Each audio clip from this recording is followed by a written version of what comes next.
Good morning, Falcons. Today is Thursday, February 26, 2026. I'm Eli, and this is your review for the Falcons Nest. The annual promenade for prom dress event will be from noon to 3 p.m. Sunday at Jefferson Elementary School in Plymouth. Any John Glenn girl going to the prom can receive a free prom dress if they present a valid student ID card. Additional dresses may be purchased for $10 each. The event is sponsored by Tri Kappa Sorority, the Plymouth Pilot, News, and Maurices. If you're a John Glenn band supporter, you'll want to attend the annual paddle fundraiser a week from Sunday. Various items will be available for sale, and you can find out some of the items in advance now. Check out the event flyers in the building for more details. If you've heard of the famed Tuskegee Airmen, you may have thought they were all from Alabama. But in today's segment of Indiana's Black History, you may not know.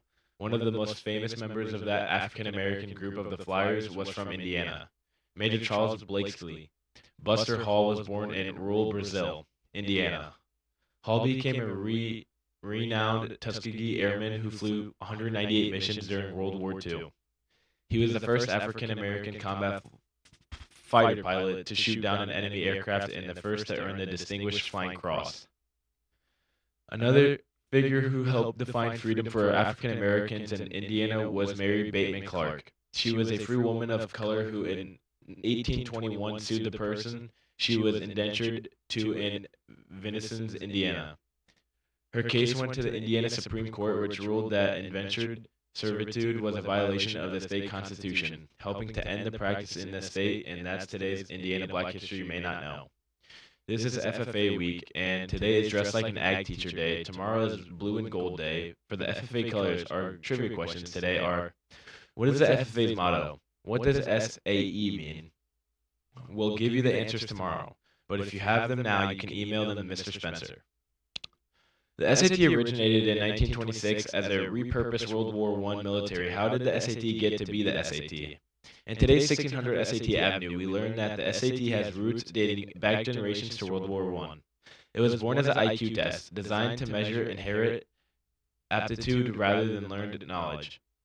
One of its original portions asked students to create artificial languages. Thankfully, that's not a part of next week's SAT test here at John Glenn. The test has undergone over 22 revisions to become a digital 22-hour, 154-question exam focused on math and evidence-based reading/writing. A penalty of 1 point for wrong answers was instituted in 1954 to curb guessing, which has since been removed. Starting in 2024, the SAT moved to a fully digital adaptive format. The digital SAT features an embedded Desmos graphing calculator for all math questions.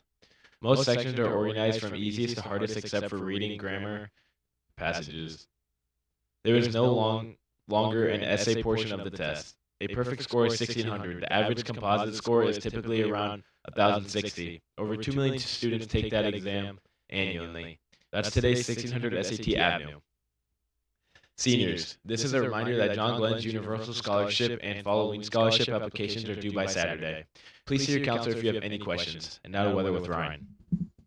The actual temperature today is 20 degrees, real feel 22, air quality poor and clear. Now the 3-day forecast.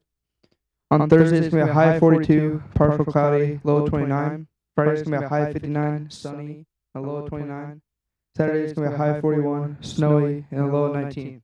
Now the sports with Blake. The final week of the esports regular season is coming to a close.